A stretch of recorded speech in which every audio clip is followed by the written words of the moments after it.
Hello, everybody. Welcome back to another amazing episode of the Bikini and the Brain podcast. I'm here with Coach Adam from Team Elite Physique. My name is Ashley, and today we are going to talk about our goals moving forward and a little recap of all the awesome things that we've done so far this year, because it's been quite a year for us both and for Team Elite Physique. Yes, it's been a good year for everything. So far, so good. Yes. So what's some highlights you would say from Team Elite Physique that's worth mentioning, first and foremost? Because you know what? I thought, we have not done like a sit down and just convo podcast in a while, just a little life update. So let's those are let's fun, catch people up a little bit. Those are fun too, because they go places that they go different directions, and it ends up being like motivating and whatnot too. Mm-hmm. So this year we did, I would say some of the highlights would be, we've got a good amount of pros this year, that's for sure. Yeah, pro cards galore. We got a lot of pros this year. Probably the highlight was we got 4 pro cards in a day. 4 pro cards in a day. That awesome. was good. What show was that? That was Masters Nationals. Yeah, that was Masters Nationals. We got that. And then the other day we had 2 at Universe. And then we had, there's been quite a few. You know what? I haven't had any overseas this year yet, which is that's always the goal, to get like 1 or 2 overseas, because it's really hard overseas. So it's like, I think even so this year, I've noticed that some of these overseas shows have been canceled because of their restrictions, and also I think as well, like some of these overseas shows can't survive without like having some people come in from the U.S. And now, as you know, it's really difficult to travel overseas without the requirements needed. So I think like sometimes these shows that are overseas kind of just, they cancel because they can only basically get the people from their country when they're used to having everyone, from all over the world. So we just had a show in Australia get canceled and got pushed back, and then Australia was canceled too. Yeah, that's right. Yeah, and then we had a show this weekend, and Christine competed in it, and she won her class, and then she had to win the overall, and she was like probably second in the overall. So didn't get a pro card there. She had to win the overall overseas. So it's a little bit harder, because you basically it's like you have all these different countries going in to win 1 pro card. So it's like those are always hard. We got the best year we had was like 3 overseas. That was a good year. But it's like it's just not as common overseas, because it's like only 1 girl versus 16 at USA. I mean, when you go to these national shows, it's like in the height classes alone, it's top 1 and 2, right? In most of them. And how many height classes are there? Yeah, there's like USA's and nationals both have 16 bikini pros come out of it, and Universe does too. So there's just those alone. And also considering too, sometimes Masters as well have a pro card they can get for some shows. Yep, the Masters Nationals is you have to win your class at Masters Nationals. Okay. So just winning, and then if you do Universe, USA's, and Nationals, you're talking 48 bikini pros out of those alone in the open division. And then if you had a Universe at Master division, you have another, 6 or so. We're talking like 50-something, 55, 54 pro cards in like 3 shows, versus overseas it's 1. It doesn't matter. And you can't win a Masters pro card overseas either. It's only open division. So, and I've had people that are, I've had a girl as high as 47 win the open division and win her pro card, which is cool. Wow. Yeah, that's really cool when you do that. That's like hard to do. Yeah. So, because you're going against, 50 20-year-olds at 50 years old, that's like really hard to get a pro card. So that's always like, those ones are the fun ones too, because you're like, that she's feeling pretty badass because she beat up on like 45 20-year-olds. So that's pretty funny. So that was definitely a highlight. Obviously this year with getting the gym open and running, and now we're doing upgrades to the gym.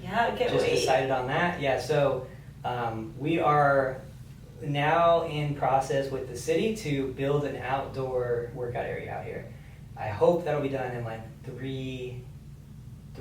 I'm hoping 3 months, but it could take just 3 months just to get the approval, up to 3 months. So we're building a brick wall. We have an 80-foot area, 80 foot by 30 area outside. That's like right now it's just dirt, and we're enclosing it, and we're going to make it like a workout area, outdoor workout area. Obviously during summertime wouldn't be the most ideal. Some people like it, but I wouldn't.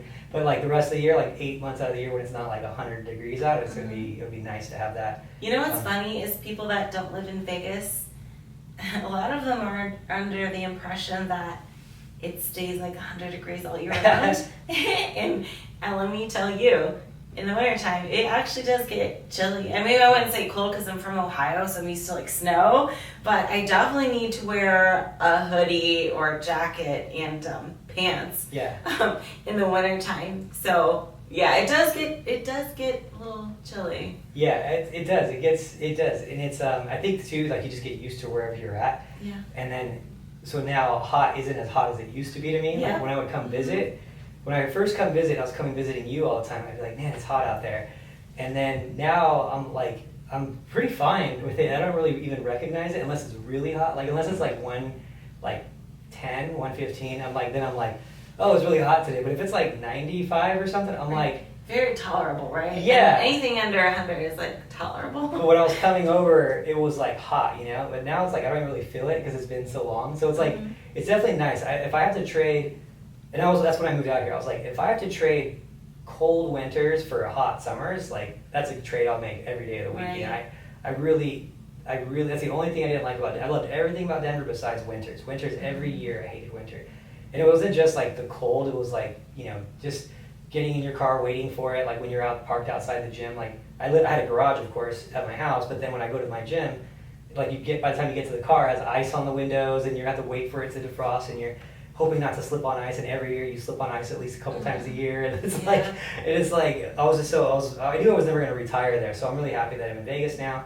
And then I know that we're staying 100% in Vegas, so I'm really excited about that. That was actually a big relief too, because I was looking at kind of moving like 6 months in one area for like a tax benefit, and you know we got the accountants back, and they were like, hey, it doesn't make any sense and all this stuff. So I was like, okay. So I was really excited, like let's go input the rest of that move into the gym and really give everything into the gym now. So yeah, we're gonna be doing key card access, more equipment, outdoor workout area. I'm really excited. I'm actually like, that really like gave me like a boost. Like it was it gave me like a boost, just a boost. I don't know what to say. Like just to kind of take it off the table, like because that I'm like that too. It's like I just need to know that I'm making the right decision. So I just need to eliminate that thought in my mind so that I can like better focus on something else. I'm totally like that too. Yeah, and so really that was like a big weight, because I was just always like playing with the idea of it because it made a lot of sense on paper. And then when they broke it down, I was like, they're like, yeah, that doesn't make a lot of sense. So yeah, so that's it. And then I'm going to go on like a little 5-day trip here. I'm really excited, guys. Adam's going on his first vacation. Very first one. His first vacation, but I have suspicions that he's still going to work. Even though I don't think he should, I think he still will. I'm going to try this whole thing out. You guys are you still going to check your emails? I don't know if there's any way not to. I don't know. Yeah, so because I feel like you're one of those people that like it bothers you not to be like at least in some capacity working a little bit. I don't understand this concept of like retiring and all that. That's always been really weird to me. And actually it wasn't just me who talked about this. It was like other like I actually got this. I don't know if to me it's always been weird. I'm like I don't think I could retire. And if I ever did, I would just do personal training. Like I would just like train a few people, a few clients like that were doing like bigger shows or whatever, and like challenge myself, and then just do like personal training for fun, you know? Mm-hmm. That would be like my retirement. And because it was actually, who talked about this? It was like Jordan Peterson talked about this. He was like, what's the goal of retiring? Like everyone has this vision of sitting on a beach, retired. He's like, but how long can you actually do that? Like if you thought about it, like how long could you sit on a beach sipping on a margarita, right? And he's like, what? How until that gets old? How long is that? Like a day? Like for like an hour? Like how long does it take for you to like just that becomes just mundane and you just get bored? He's like, so your purpose is the point of life, and this gives me a lot of purpose. So I just don't think I could, but I do think I'm really bad at even taking a break, and that's where I think it adds up at a certain point. So I'm like, okay, I'm gonna try this for. It was 10 days, now it's down to 5. Aww. I was like, okay, I'm gonna go 5. So I'm glad you're doing at least 5, and I wish you have a happy vacation and less stress and no work, hopefully, even though I think you will be checking your email. But yeah, so if people listen, if Adam doesn't respond to you, okay, he's on vacation, okay? So leave him alone. You know what's really cool is that, so we have Rachel who helps out in my office all the time with me. So she's a coach here, but she does like 20 hours a week. She like works with me in the office and doing things like basic emails or whatever. So what's really nice is everyone's like getting behind it. Everyone's like, yeah, you should go, you never do. And so like Tori, Frida, everyone, and they're like, we'll answer all your emails, we'll do all this. And I'm like, no, that's not the point of me going, isn't so you guys get more work. But it's just really kind that everyone, you too, it's just really kind that everyone's like, I'll do whatever, just take it. It makes me feel good. So to all of you out there, you all, thank you very much. And you too, because you said the same thing. So yeah, that's really nice. It's nice to have a good yeah, group. You deserve it. You're the hardest working person I know. For real. And the thing is like, I didn't even realize how hard you worked until I moved here and I saw you in action working, because I always used to visit you in Colorado, and you were so nice to take a few days out of your busy schedule to like train me or whatever, or and I look back at that, I'm like, oh my god, I took so much of his time. Oh my gosh. I have fun with you though. I know, but it's like I see how hard you work, and it's like, wow, you got a busy like workload every day, so it's like, yeah. It's fun. You know what it is? It gives me purpose. That's the thing is that in life, when we're looking at like what you like people look at goals in life and what they should do and what's the meaning of life, and I do think it's just like to have a purpose for the greater good, whatever that is, like to pursue your passion and just have purpose in life. And mine's this, I don't, it's funny, I still like am trying to figure out what entirely like I was put here for, but I really do think it's in this sector.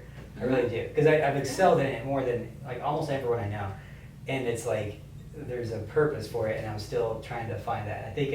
I still think it has a lot to do with having an effect on long-term health and people dealing with obesity and those type of issues, and I think that's part of it. So I'm always got to keep pursuing that. I mean, definitely. I mean, if you think about how many people you've helped, though, sometimes it's easy to forget. But if you take a look back, like everyone that's messaged you or reached out to you and let you know that like you've impacted them in some way, it's really satisfying. So like, I'm sure like you get it all the time, so maybe you don't realize that like, I mean, gosh. Yeah, it's like kind of a big deal around here. It never gets old, that's for sure. And if you ever get, that's the thing, if you ever get to the point where it's like, it turns into work, and you'll, no matter what you do, there's gonna be a couple days, like even when you're doing a show, you're probably gonna have a couple days where you're just like, oh, I don't wanna do it today, like I'm working hard and I just gotta do it, right? There's like, you're always gonna have that no matter what you do, if you do it at a high level and you do it all the time. But then all it takes is like you seeing, like we posted one transformation yesterday, that crazy one, it was a crazy one, it was like a year. Yeah. And it's funny is when you're talking to those people, you don't see that. You don't see it happening because it's like a pound a week. Right. It's like a pound a week. And then after a certain point, you're like me, I coach 40 people. I coach 40 people, 10 check-ins a day, 40 I'm one of them. And when they check in, you don't really realize how far they've came. Like you just see the next week, and then you see the next week, and then you're comparing like 8 weeks together, and in 8 weeks they're losing, 10 pounds. So it's not like dramatic, And then you kind of forget because you're just doing it, you're doing your check-ins and stuff. And then like you look back, like, oh yeah, she's been doing this for like 6 months now. I'm just gonna go look back at her 6 month starting point, and then you're like, whoa, like that person is totally different. Like imagine what she's feeling like, what he's feeling like it's a pretty crazy thing to think about, like what we're doing, and you're doing it, and it's a really cool, it feels really good, it does feel really good. I don't know any other like job that would really do. I think maybe if you're like a lone person or a realtor maybe, or someone who was like they got their first house, and then that feeling of that might be kind of something like that. But I don't know many jobs that give you that type of reward, some type of charity thing maybe. I don't know, but like it's a pretty cool thing that we get paid to do that. I know. Yeah. Sometimes like, dang, I'm in the gym right now. How did I get here? Yeah. I love it. Yeah. And you're doing it on both ends, which is really cool. You get to help people and transform people and do prep for people. And then your people did really good this weekend. Yeah. Yeah, she had her prep people. Yeah. How did your people all place? We had a Carrie, second obviously. and a fourth. And then, Carrie, Oh my gosh, Carrie. What a beast. Beast. And she's awesome for even doing this. I suggested to her, I'm like, why don't you try wellness? Like, just try it. She was like really hesitant. She's like, I'm bikini, And I was like, I'm curious about this girl because she could go either way with bikini or wellness. But I'm really proud of her for like jumping into wellness kind of on a whim without having experience or training for it and winning the overall on that. That was kind of cool. Yeah. I was like, that's my kind of crazy. I love it. Yeah, she won the overall. The thing is, she doesn't have like the biggest quads, but they're just a little bit bordering on too big for bikini. Like they're definitely at the limit, if not a little bit too big. But she has really good detail and like separation of her quads. So it was like, you know what, why not do it? It was a good call. You know what's crazy? Another thing with the team elite this year, you're talking about like the things that we've done. We've won every muscle contest overall in the last 3 Vegas shows in wellness, which is pretty cool. Yeah. Yeah, I was like, wait, did we? And I won that. I was like, wait, did we win all of them muscle contest ones? And I was like asking him, he was like, and Terry was like, I think you did. He's like, I think you actually did. And I was like, it was her. I was like, those are the ones, right? He's like, yeah, that's right. I was like, oh, sweet. I didn't even know that. It was pretty cool. So that's whenever you get like on a roll, I'm like, let's see if we can keep that going. Like, let's see if we can go for it. So this is the last 3, not all of them, it's the last 3. So, but yeah, Carrie won the wellness overall, and then also the Bikini Masters overall. Bikini Masters overall. Yeah, that was pretty cool. Yeah, and then she was going head to head with Jasmine for the overall Masters, which is our girl too. So it's nice when you get those. It's pretty funny. And then Anya's client as well. Yeah, everyone's doing pretty good. And yeah, it's a good show. But I you know what?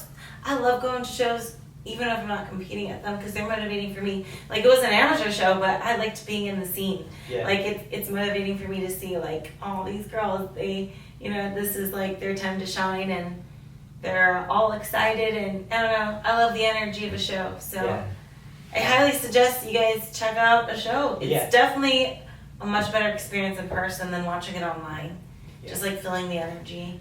I always had a lot of fun at the amateur shows because everyone's just so excited and people are there their first time and it's just a fun experience, the amateur shows, and it's just cool to see people too because a lot of them are like transformation people. It's their first show and they know they still have a long ways to go, some of them, and they're just like, I'm halfway there, I know, but I want to, they get a 3rd place or something and they're like ecstatic about it. It's so cool to see that happiness in those like newbie people, and then you see the future talent coming up too, and it's a fun thing. I really like it. And then they brought you on stage. Oh yeah. They brought her on stage as it was really cool. I wasn't even paying attention backstage and it called my name and I'm like, did they call my name? What? And then they're like, Ashley Galwasser, come to the stage. And I'm like, what? And then there was like a table blocking like the stage, and I'm wearing this like romper dress thing, and I'm like, how do I get over to the stage? Like. So I just crawled under it and ran up on stage. It was fun. It was a surprise. I wasn't expecting it. Yeah, Tarek announced her as the most winning IFBB pro in the history of the sport. When you're tied with one of the 2. Did he say one of the 2? Is that what he said? I can't remember. Or he said the record. Well, you got the record, so you're tied for the record. But so that was really cool, and everyone clapped, and it was really cool to see that. It was just cool to get that like recognition. I will say Tarek puts on a really good show. If you guys haven't done like any shows and you're in well, he pretty much does them everywhere. Muscle contest shows. If Tarek or Tamer is doing the announcing, he's so funny. He says literally whatever comes to his mind, and it's so funny. There was some guy, what did he say? There was some guy that came up on stage just as like just to give out like an award, and he like makes people laugh like all the time. He's like whatever, he's like Chris, like I don't know what his name. He's like Chris from whatever supplements. He's like last year he won strongest man in the world. And the guy's like cracking up, and everyone knows it's a joke. No one believes it, but it's like the funniest thing. And he just says like when you're up there, you're nervous. Like what is he gonna say? It's like it's gonna be funny and embarrassing. It's just so funny. And then he announced it. He's like, my name is Tarek Elgundi. If you liked my judging. He's like, and if you didn't, the judge to my right is whoever. And it's like everyone cracks up. He's just like he's a really good announcer. So he makes a really good show. Definitely lightens the mood. Sure. He's fun. He's just I can see him just being like a fun guy to hang out with, like just like the fun guy at the party or something, Definitely. So I've got to go to. Well, luckily we're doing a lot of his shows because we're in this part of town now. Definitely. So what else is new with you, Ash? Well, let's recap a little bit of the year. I mean, it was a doozy for us. It was a lot. Not only with Team Elite Physique, but Anya too, and then me. I already competed 10 times this year. That's crazy. 10 times. First off. That's crazy. You know what's funny? You know what's crazy about that too? And is that when you competing 10 times, I saw a picture that was like a year. Remember that picture? It was like a year ago. You reposted or something. And that was Sam. Yeah. Oh, Sam reposted it, and it was like 20. It was 1 year ago, and it said celebrating like win number 20, and it was like a big deal. And I was like, dude, that was just a year ago, and now you're at 29. You almost were at 30 the day. 29. Jeez. in a calendar year. Dang. Crazy. But yeah, I mean, gosh, I couldn't have asked for a better year so far, you know? I think one of the things I'm most surprised and happy with is that I was able to like maintain pretty much identically, is that a word? Identically? Yeah. From show to show. Like, I didn't make any, like, I mean, I've made little improvements here and there, but I never backtracked, if that makes sense. Like, with any show in my physique, not yet, you know, been in a scenario where it was like, oh, I'm definitely doing this show and I'm not at my best. I always felt like I was either at my best or pretty darn close to being my best physique with each show. So that made me really happy, and it made me like hopeful and kind of solidified like, wow, I can do this and keep doing it. Yeah. I mean, I feel great. My physique isn't suffering. So it was like, it's a good like realization that, man, I'm gonna keep going. Yeah, for sure. I can do this, like, you know? And I'm just having the time of my life. It's so fun. I think this is like the funnest year I've had. Yeah? Yeah. Good. I'm curious too, like maybe for everyone out there, and we probably touched on this subject a little bit, but like, I think it's important to go over it after this year, especially like, how are you keeping that fire lit right now? Oh man, that's a good question. I just keep competing and I get more and more motivated, I guess. Yeah.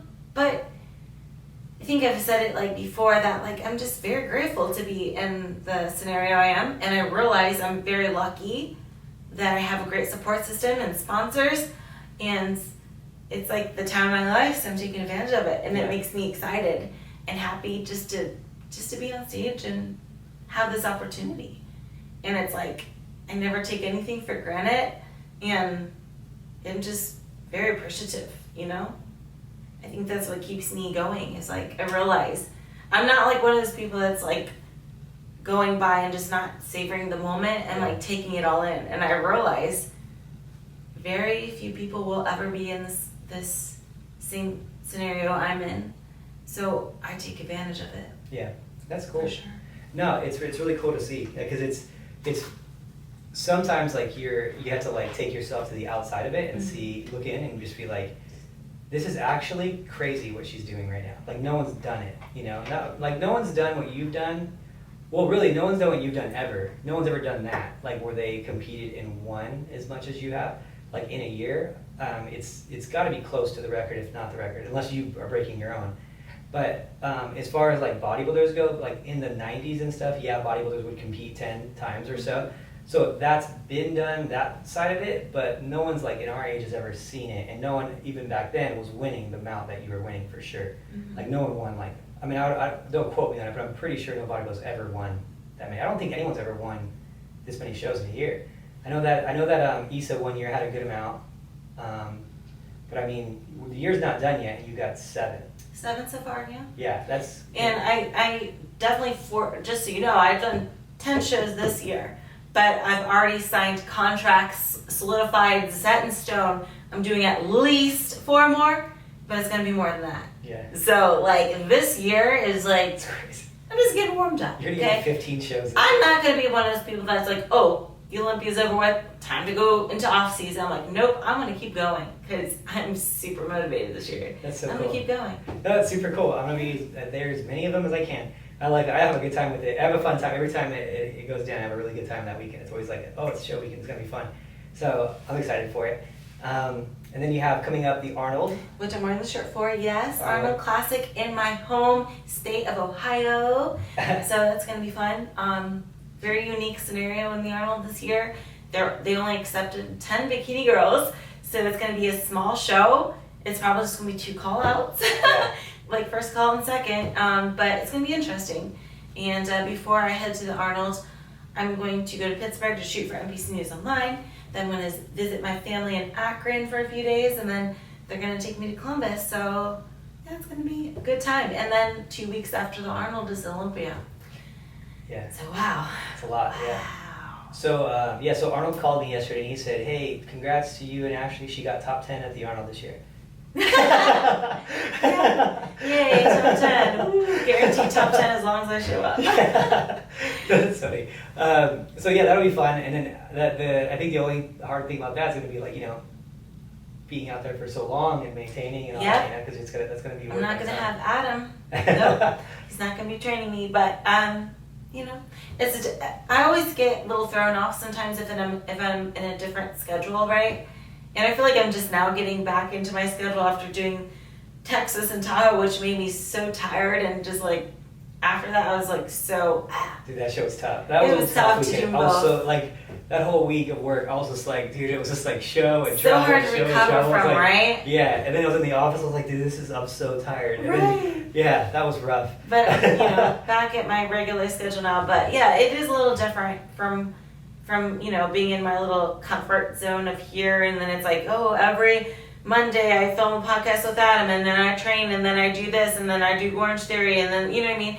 So it's definitely going to be a little switch up to be in a different setting, in a different schedule, but I can handle it, and I got to be really good about adapting to a different schedule when I compete in freaking Europe, because I'm going to Europe and doing a little tour. And I'm going to be competing there too. Competing in Romania and Spain. So, taking advantage of the time I'm out there. So. Yeah. So. Which, if you want to say, because a lot of people are assuming you're going to be there. Yeah. And it's just. It ended up not going to the UK. So I won't be going to the UK, unfortunately. Or Spain. Or just Europe. Just Europe in general. I know, and I was actually really looking forward to that too. But I'll still be there, so. She's going there. I think it's a little crazy, but she's going there. But I'm crazy, This is why and I'll let everyone know why I'm not going too. The main thing I'm concerned with is that if you get, let's say, because you have to do all these tests to get into like every country, like PCR tests and have all these different things. And so I'm like, look, sometimes those tests come back with false positives, because like Elon Musk did 4 tests in one day. 2 of them came back positive and 2 of them came back negative. And so I was like, that's weird. That something like that can happen. And I don't have the time to go to, let's say I go to UK and I get in, no problem, there for 5 days. So I'm out of the office for 4 days, whatever.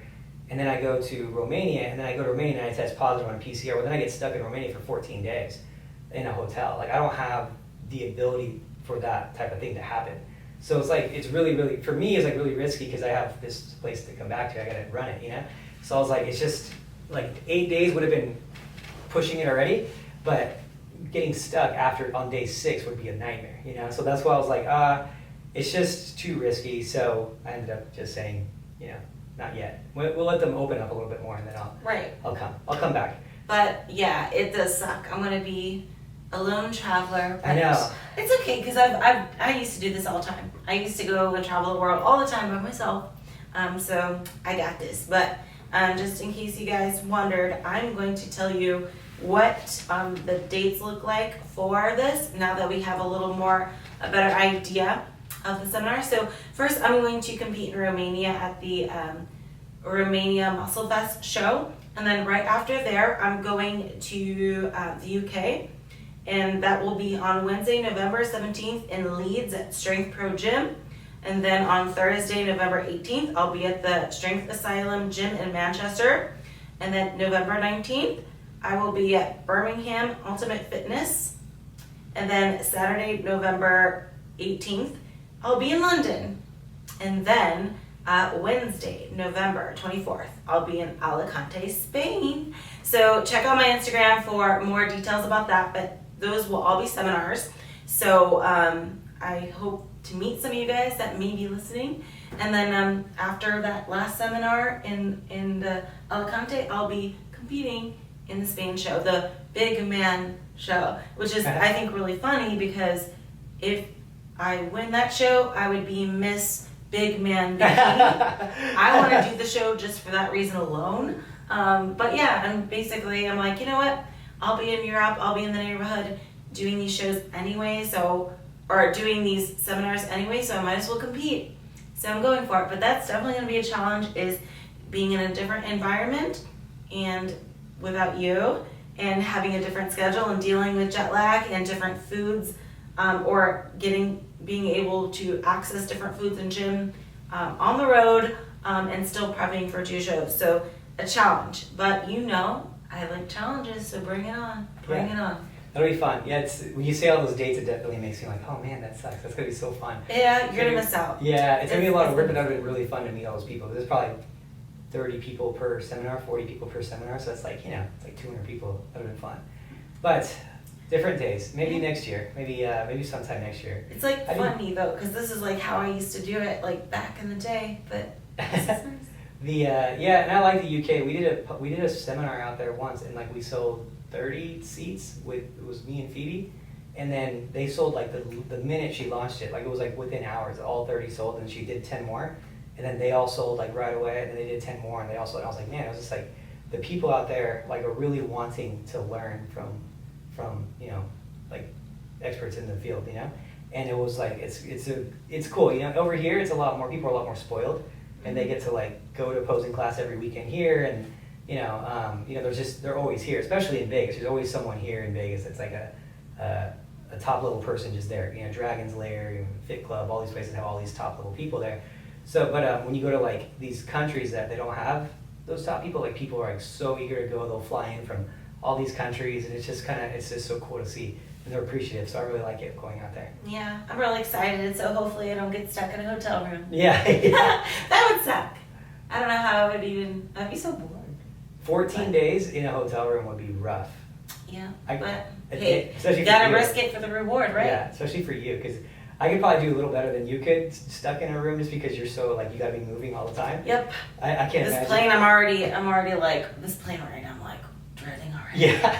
It's like I insisted on leaving out of Ohio and I'm gonna visit my family for a little bit just to cut off like 4 hours of my flight. Yeah. Like just to make it 4 hours quicker, because I'll be on the East Coast rather than. Ashley does connecting flights to Florida, and it's only like a 4.5 hour flight. No, what he's trying to say is I purposely choose layovers when I go to the East Coast, because 4 hours is even too much for me to sit still. Yeah. I gotta get up. So I purposely want a layover. The best layover in Texas, because it's halfway. Yeah. If I can get that Texas layover, I'm like golden. I'm like, 2.5 hours, little layover, 2.5 hours. I can do this. On the flights where we're going to like overseas, so that she'll walk up and down. Walk up and down the aisle. Yeah. Just and I can't sleep on planes either, which sucks. I wish I could.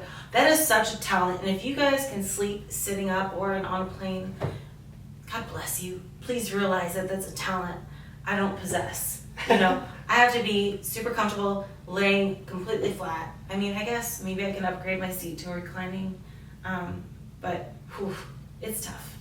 I have these two people I work with, and they're husband and wife, and they basically are like the king. He is like the king of all like these miles things, and he sends me all these tricks, and I still don't know how to do them. But he says he's got like all these credit cards and points and all this, and he flies like everywhere for free. It's crazy. And he was telling me about this flight he had where there was like a bed and like a room, and you just have your own. He just ate like fillets like the whole time. I was like, I don't understand. So because they flew like it was like 17-hour flight or something crazy, and so but that's all he does. We gotta get on that. We fly so much and we're so bad. We don't even have the quick clear. The clear. I'm like, why? We fly like 20 I don't times even a year. enter in my miles.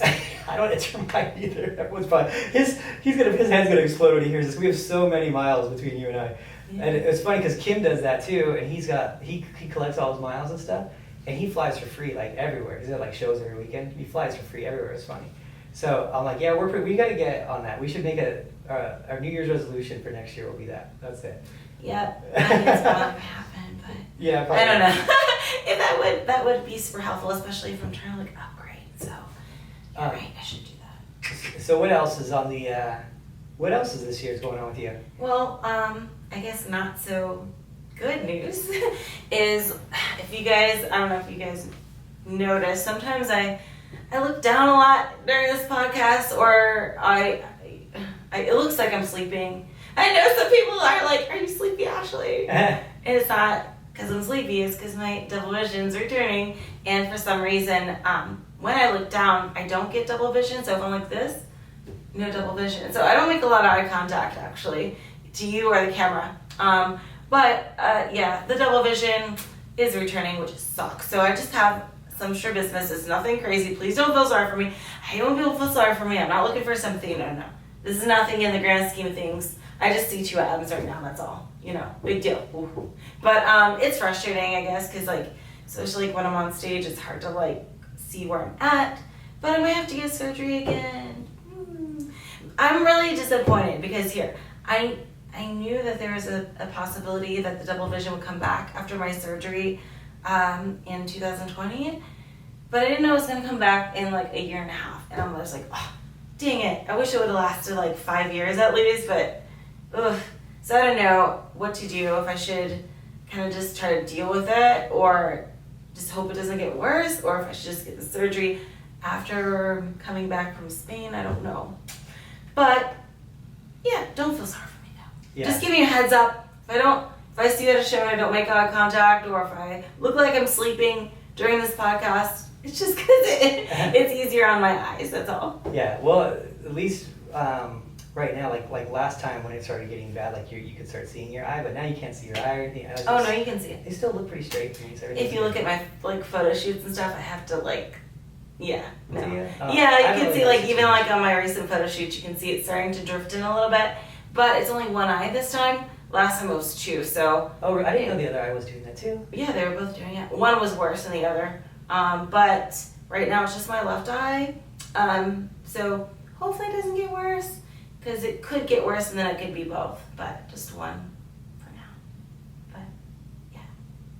So yeah, we'll wish you luck with that. That's yes, I mean, other than that, life's good. I think like there's people out there that have way worse conditions or injuries, and mine's very minor. It's not affecting me other than it's frustrating and it kind of makes me a little dizzy sometimes. Yeah. It's not like a big deal. It's just like an annoying thing. And at least this time too, we know exactly what it is. Yeah. Last time we were like, it could be cancer. Like they're like, and they don't. They freaked me out. Yeah. Yeah, that was a mess, because I was like, how long did it take to figure out? Because you had like I was pretty much like 3 or 4 months. Yeah. Under the impression that it's something serious like going on in my brain, and I had to get all those scans just to find that it was just strabismus, which is a fancy word for lazy eye, which is weird because you don't usually get it as an adult. Like I didn't have it as a kid. It just kind of kicked in kind of randomly a few years ago, and then it just started getting worse and worse. So it's really weird, right? To go from, I mean, you could have perfectly straight vision and then just start to notice within a few months that it's starting to get double. Yeah. To the point where you can't turn it off. Isn't that crazy? Like things just pop up. Makes you appreciate it. You hear about those people that like something will happen, like where people will go blind or something like that one day, and you're just like, you just take these things for granted, And then, it makes you like, whoa, that's closer than I thought it was, like little things. So luckily, yours is just pretty minor, little surgery. It's not even a huge recovery. 6 weeks. I mean, it is a big surgery. Let's not downplay that. I'm trying to make it a little bit less It's going to stressful. be like months to recover. 6 weeks. Like, how you look at it, no. So maybe some light activity, but I can't wear contacts for like 3 months or eye makeup for 3 months. And I would say it's not a minor surgery because you have to be put under. I would say LASIK is minor. Yeah. But when you get put under and they have to, I wouldn't call it minor. Okay. I mean, I try to make it as like easy as. But I don't want, at the same breath, I don't want people to feel sorry for me. It's nothing really. Yeah. And also, I just want to clarify, it has nothing to do with my training or diet. Because some people will say that. Is it because you're prepping so much? No. Otherwise, we'd have all of our bodybuilders with some double vision. That's always the exception, right? Anytime there's anything wrong with someone. It must be because you're training and diet. Yeah, someone will like just randomly faint. Like, I bet you she's on a bunch of diuretics. Or like, it's so funny. It's always that. But it's like, no, sometimes just people are still life, people. random pop-up issue. But no, I'm fine. Please don't feel sorry for me. So hopefully it doesn't get, let's just keep our fingers crossed. Keep my eyes crossed so it doesn't get worse. You're so bad. Keep your fingers crossed. We'll get worse. So let's keep your fingers and eyes. You're giving a lot of hope to that. Yeah. So that's kind of a fun podcast. Just kind of touching up. Anything else going on in your world? Gosh, I'm just kind of focused on the Arnold prep. It's so crazy because it's like it's that weird time that is like I came off a show 2 weeks ago, and now this one's coming up, but it's not like a show to show kind of thing. It's not like a week to week show thing. It's like a weird gap in between where it's like you can't really relax that much, but just like a little bit, and then you guys start prepping again. But I'm really excited. Like I've been training with Sam a few days a week. I've been doing my Orange Theory for cardio, and we're gonna start to train soon. So I'm really happy to kind of get back in the groove and get into the excitement again, because I get kind of bored when I don't compete. You know? Yeah. No, I didn't know. I didn't notice this. So we've been going to shows, like on walking to shows, and then she's talking about the next show, like when we're like walking down the hallway to a show. Yeah. I don't know what to do next, and I'm like, how about we just get through today and see what happens? True. It's pretty funny. So she gets. It's cool. It's cool to see though, because I think the best thing this year for like everyone to see has been that you can do that. Like it's everyone. I think because everyone, the way that everyone does it is they compete 2 times a year.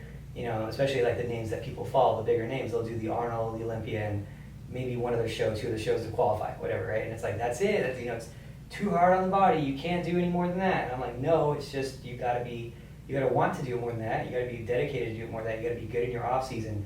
But everyone can live lean, and I think it's been a really good example this year of living lean, right?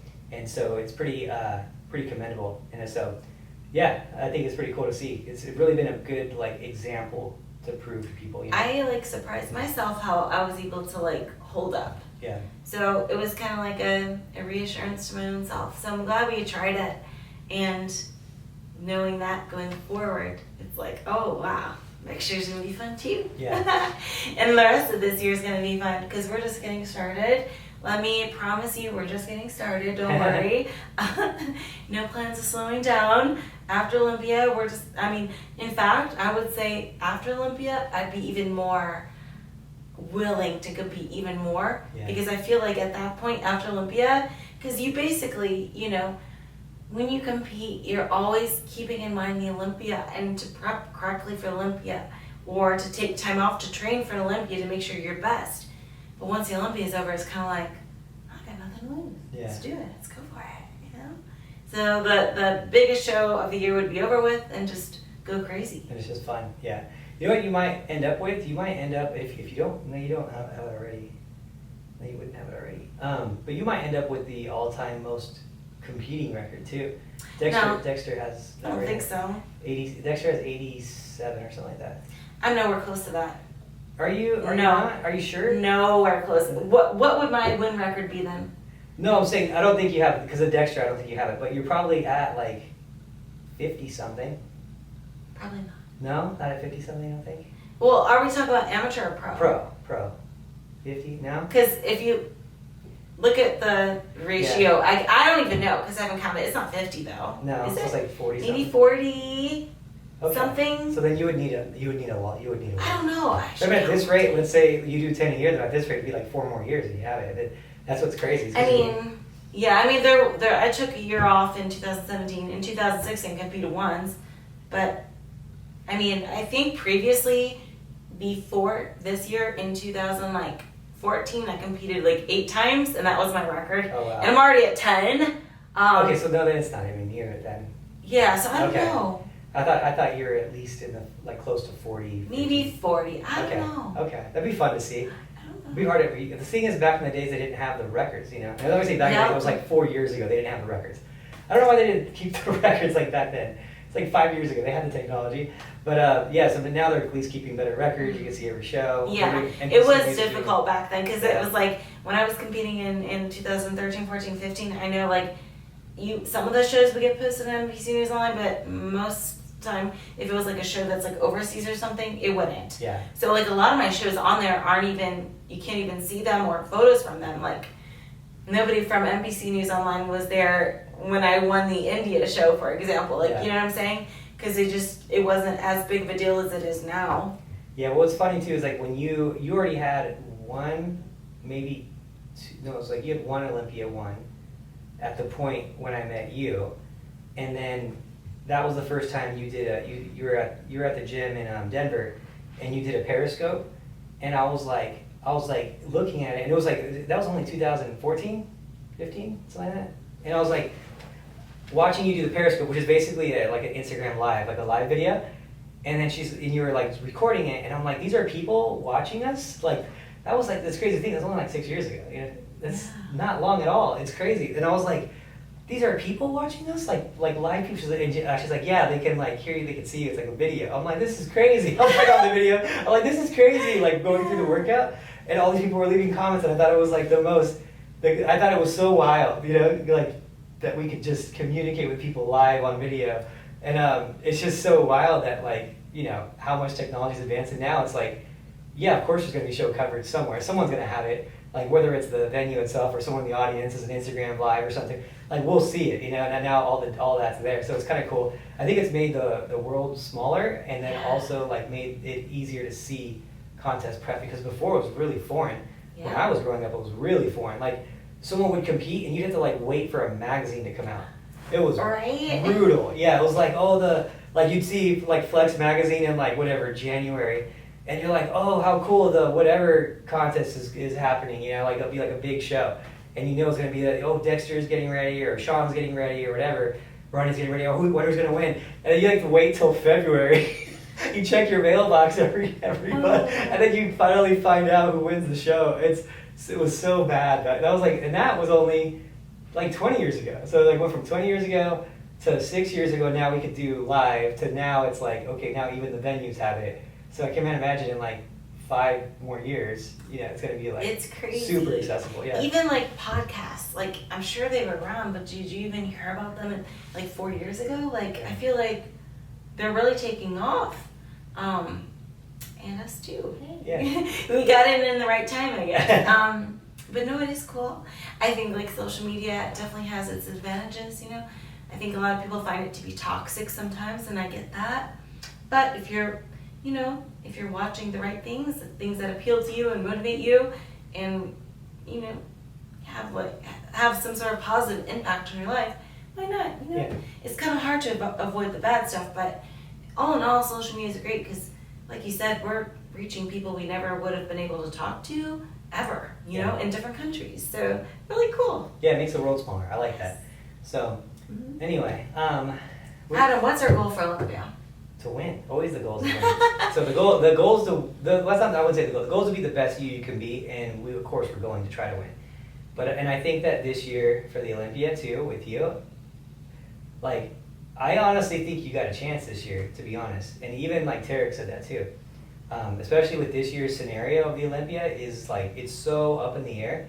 There probably won't be an Olympia like this in Bikini. I imagine there wouldn't be one like this in Bikini ever again this year, because it's such a weird year, you know? Mm-hmm. Like, I've only seen one other time in Bikini where the returning champion wasn't there, you know? It was Courtney, right? She didn't compete the following year. Or she didn't, right? I don't think she did. Pretty sure she didn't. Yeah, I think she just did it 1 year and then she was done. So Janet is not competing this year at the Olympia. Angelica is having a baby, so she's obviously not competing this year. Etela is doing a lot of like judging and whatnot. It's not official that she hasn't said it. I don't think officially that she's not competing this year, but she's doing judging and whatnot. It doesn't look like she's competing, and she's not qualified currently. If she was. So it looks like that's pretty much it. And so we have 3 of the top 5 are not there. So I think this year for sure you're going to see like some names that you haven't seen before, like get into the top 10. You're going to see a lot of shifting happening, a lot of different things. There's no for sure candidate to like take the throne. Like, there's none of that, you know? And if you look at like last year, Jennifer got second, and you would think, oh, it's probably going to be Jennifer if you just went off, oh, she got second last year, and first is gone, third and fourth are gone. It would just make sense that it would be her, because her not winning it would essentially be like slipping like 3 spots type of thing, right? But she went and competed in, was it Tampa? Tampa. And then Issa came back and Issa won it, and then Daraja placed ahead of Jennifer too. So we're like, it's not going to be such a cut. It's not cut and dry. No one knows who's going to win this thing. And so that opened up a lot of room for everything, you know? Mm. And so it's like, you know, Bikini is going to be a crapshoot in terms of who you could pick to be the winner. It could be you, it could be Issa, It could be someone we don't know. It could be Jennifer, Laura Lee, Daraj is in there now. Like it could be just someone we've never even seen, like just hit the spot, you know. It's like it's going to be a really interesting year. Yeah. It's kind of like so unpredictable. Super unpredictable. That's what makes me. I get super nervous about the Olympia. I mean, it's kind of like I've said this to you before. It feels sometimes like a final exam, that kind of nerve, like because it puts like basically the final stamp on the year. Even though I'm going to continue to compete afterwards, people remember the Olympia, right? So it's kind of like it could go really good or really bad, but it's like the final stamp of the year, and I think that's what makes me really like, I guess, overthink it sometimes or get extra nervous. Is like not only is it the biggest show of the year, but it is like the final stamp of the year. Yeah. You know what I'm saying? And just the unpredictability of everything is like, oof. You know, bikini is the most unpredictable, I guess, or volatile is what you say, of the divisions. So, yeah, it's just like, oof. You gotta know that, like, when I'm backstage at Olympia, that's when I'm like, oof. Just think of me being like, oh my gosh, I'm nervous. Yeah, and that's the thing with a bikini is that in Olympia especially, if you look at the top 10 of the Olympia, you can make an argument for every one of those top 10 to win the Olympia. Like, you wouldn't be mad if you saw the 10th place girl trade places with the first place girl, because they're so good that you could make an argument for any of them. You could be like, well, I can see why because of this, you know? And so it's like, it's just when you're dealing with basically 10 of the most perfect bikini bodies in the world, which that is the top 10 bikini bodies in the world, there's a lot of like arguments for what not, you know? It's not like bodybuilding, that people don't understand that. And that's why it's inconsistent, because it's too, like when you get all those perfect bodies together, that can't be too muscular, can't be too lean, you know, can't be whatever, all these different things, you have all these limiting factors where you can't like just keep excelling. Like in bodybuilding, it's like, oh, well, Rami's the biggest, Rami's the leanest, Rami's the most proportional this year, right? So that's why he wins. It's like, it's so easy, you know, it's really hard to do, but really easy to see it on stage, really easy to define. You can just be like, oh, that guy's better because he's bigger, leaner, and he's more balanced, like that's it. So, but with bikini, it's like, oh, well, this girl's got that, and she's got that, and her posing routine is this way, and her thing is this, and it's like just so much harder. So at that Olympia level, I wouldn't want to be a judge of the Olympia. No way. Right, and also taking into consideration too is like how the other girls show can make you look a certain way as well. Like if everyone else showed up to Olympia super lean and I came in like my normal leanness, I'm gonna look too soft in comparison, or it could be the other way around. If they came in softer and I came in my usual leanness, then I'll look way too lean. So it's kind of like when you take that factor in with everything else that you just said, it's just like, dang, it's just like so up in the air. It can go any way, and it's kind of like, yeah, the thing I think is important is like as a coach too, is to always be watching the pro shows, go to a lot of the pro shows, analyze the girls, see what's trending, and try to stay up with the trends of what's happening, because that's what's going to happen this year. It's so, you know, in this year in bikini, you're seeing a lot of different things with the posing, little tiny things, you know, and we've been staying up to speed on everything on the posing. You're seeing a little bit more fullness this year. And you know, it's been all about balance and fullness. You know, there's balance, fullness, conditioning this year. So it's you know, it seems like it's going to be consistent like that all the way to the Olympia, and so there shouldn't be any surprises there, it makes it easier to prepare for when you're going to all these shows and you're seeing it all. Another cool thing too about this year is that you're, as of right now, when we're shooting this, that might change soon. You're the only pro bikini girl to have at least 2 wins. Yeah, that's kind of cool. Yeah, everyone else only has 1, and you have 7. That's pretty cool. Yeah. That's pretty cool. Yeah. So anyway, I think we're pretty close to an hour here. So okay. I think with that, I think this was a fun catch-up podcast. Yes, a ketchup and mustard podcast. Ketchup and mustard podcast. Yeah, this was fun just to talk. Yeah. Are you team ketchup or mustard?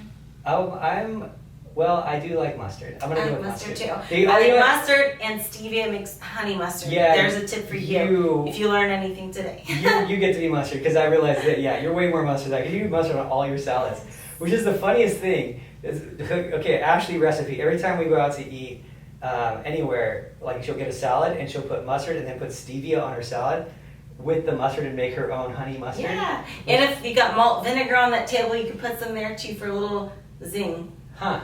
Yeah, you got some good recipes, because I would have never thought about that. When I go to a restaurant and I want to have like a low calorie dressing, I'll just like do a little dressing. Like I'll just like, I will just get it on the side and I'll like barely put any on it. But yours actually has flavor to it and still no calories, and it's like, yeah, you're smart with it. You always have these little tricks that I need to pick up on. That's a good one. So anyway. We'll leave you with that tip. So thank you guys so much for watching, and we'll talk to you next time.